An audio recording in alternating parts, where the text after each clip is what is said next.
Welcome to this week's Dramatic Drama Weekend.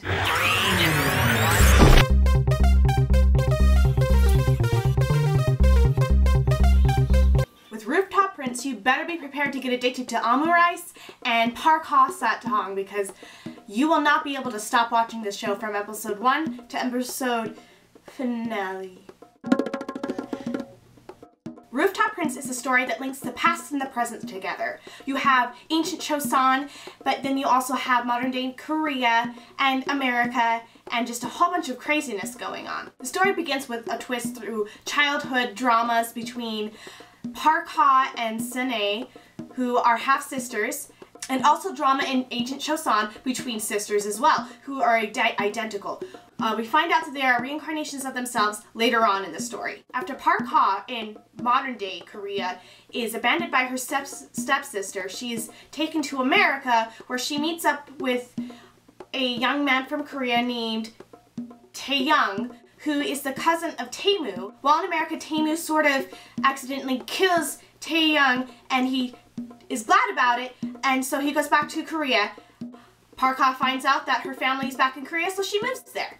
Meanwhile, in ancient Chosun, the crown princess who is married to Lee Guk, who is the former carnation of Taeyoung, his wife dies. Okay, transport 2 years after Taeyoung's disappearance. Lee Guk is transported into the future along with his followers, Scholar Manbul, the bodyguard Tongsul, and the palace eunuch Chisun.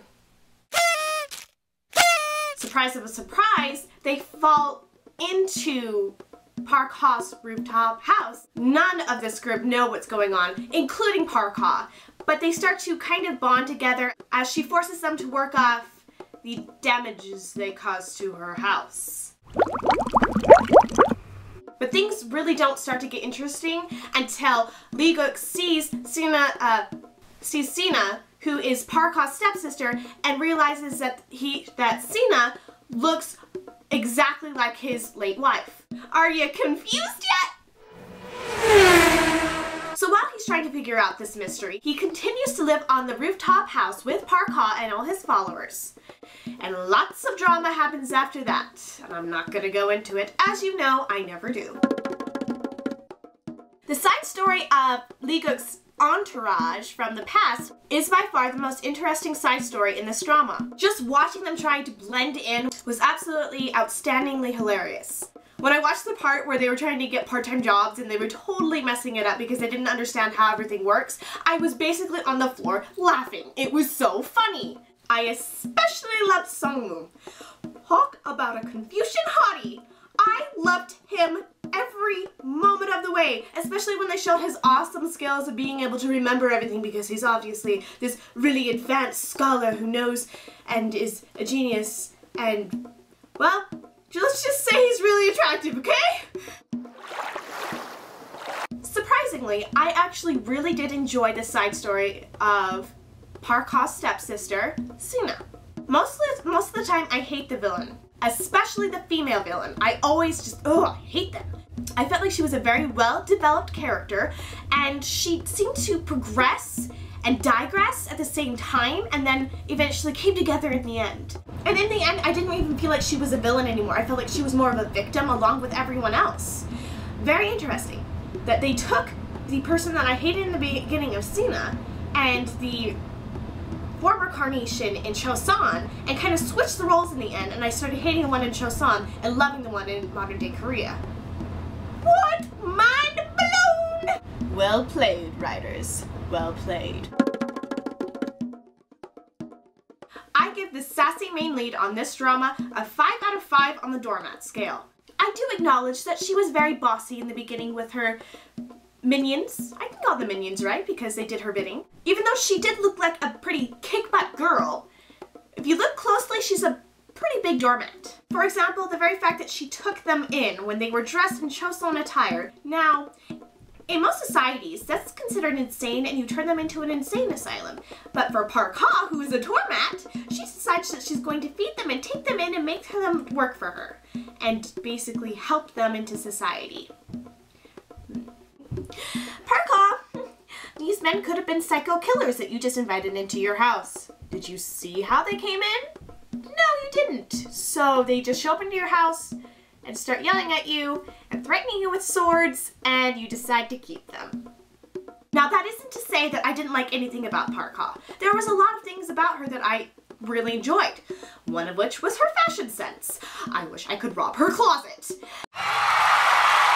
However, the way that she would cope with things that bothered her drove me insane. I can take people who cry when they're sad. I can take people who hit things when they're sad. But I cannot take it when people just look off into the distance, all sad and depressed, and don't say anything to anyone.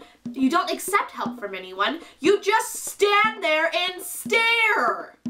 Really, is this the way that you solve all of your problems? Oh my gosh, I was just mugged and they stole my shoes.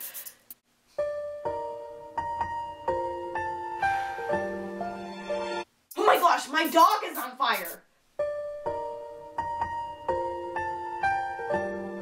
I didn't order rice. Waiter, can you please come back here so I can stare off in the distance, make you feel uncomfortable, and not say anything that could solve this problem? Ugh. Especially the time when Lee Gook recognizes that she's upset. And he was actually mad at her when he realizes it. He goes out of his way, calls her up, and just asks, banana or strawberry? He doesn't ask what's wrong, he doesn't ask why she's being a brat, and what does Parka do?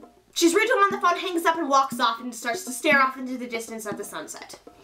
And when Lee Gook shows up and ruins her emo mood, she glares at him like, you're so rude. Well, you know what, Parka? You're rude. The very fact that he is a man and noticed that you were upset makes him a gift from God.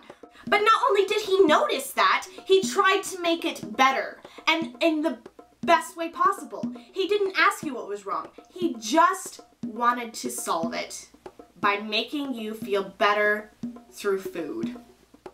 So you should have just taken the dang banana milk and hugged that man because he's freaking awesome. If you don't like banana, you could have taken the strawberry. He was giving you options, woman. So stop looking sad and take the flavored milk for shizzle. I give the jerk face character in this drama a 3 on the jerk face scale. I pretty much adore Lee Gook. Even when he was acting like a total jerk, how could I not love him? You agree with me, right? Freaking adorable. I just can't give him a higher rating based on that fact and on the elements that made him seem like a jerk, which were his upbringing as a prince. He expected that people would respect him and bow down to him and basically serve him. And so when he got to the future and Parka was not going to do any of those things, it just kind of offended him. And when he got money, he was even taking care of Parka, who was mean to him and sad all the time, and she just wouldn't take the freaking milk. Why couldn't you take the dang milk, okay? Why? I'm just never gonna get over that scene. So, there really isn't a loser nice guy in this drama. Young-seo came close. He was attracted to Parka, and he did do a lot of things for her, but he never really did what a loser nice guy would typically do. He just kind of watched her like a puppy. However, there was an evil man of evil, and I give him a rating of Mwahahaha! Because every time Tamu was plotting his evil plots, I just wanted him to break out into his evil laugh. The art of the evil laugh is lost in modern day evil men. However, as much as I would like to blame him for his evil deeds, I feel like I would be placing the blame in the wrong area. I think you know who I'm talking about. Yes, if Ohani had accepted his advances in high school, he wouldn't have gone insane, changed his name, and killed his cousin. Look what you did, Baksunjo, screwing up everyone's lives. I just hope you're happy.